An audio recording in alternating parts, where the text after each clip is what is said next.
Three officers stood in a metal box deep beneath the Sargasso Sea.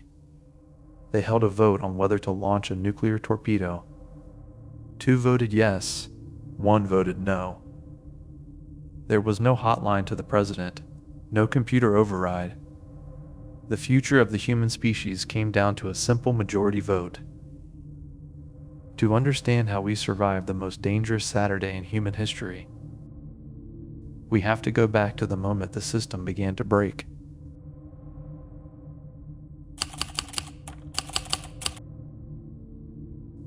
October 1st, 1962.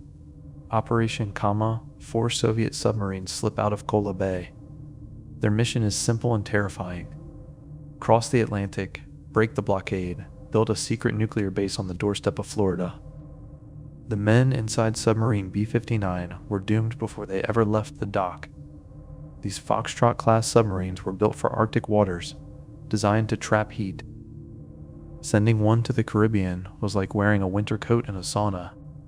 Vasily Arkhipov is the flotilla commander, 36 years old. Not the captain of this boat, but the senior officer on board. A man who has already survived a nuclear accident, who understands the cost of the weapon they carry. October 27th, the Sargasso Sea, B-59, has been submerged for days. The batteries are dead. The air conditioning is dead. Inside the hull, the temperature climbs past survivable limits. The crew is swelling, collapsing, suffocating. Carbon dioxide builds in the sealed steel tube. Headaches become confusion. Confusion becomes paranoia. The officers are not just exhausted, they are chemically compromised. Then the hammering begins.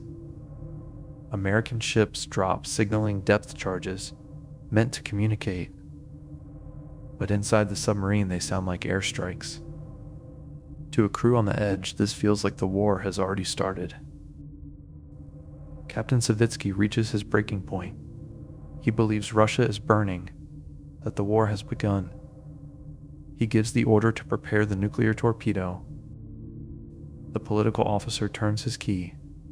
The circuit goes live. Only one man refuses. Arkhipov listens to the hull. He hears the rhythm of the explosions. Left, right, left, right. This isn't an attack. It's a signal. They aren't trying to kill us. They are waiting for us. Minutes pass in shouting and debate. Arkhipov's calm cuts through the panic. The red haze lifts. The captain lowers his hand. The launch order is rescinded.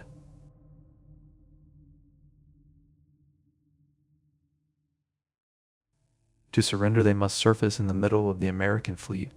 If the war is real, this is where they die. The ballast tanks blow. The submarine begins to rise. They wait for gunfire. Instead, they hear jazz music drifting across the water. The Americans are eating dinner. There is no war. The attacks were just a knock on the door. We build systems to manage risk, protocols, chains of command, fail-safes. On this day, the system worked perfectly. The only thing that stopped it was a single human decision. Vasily Arkhipov stood in the dark and said no.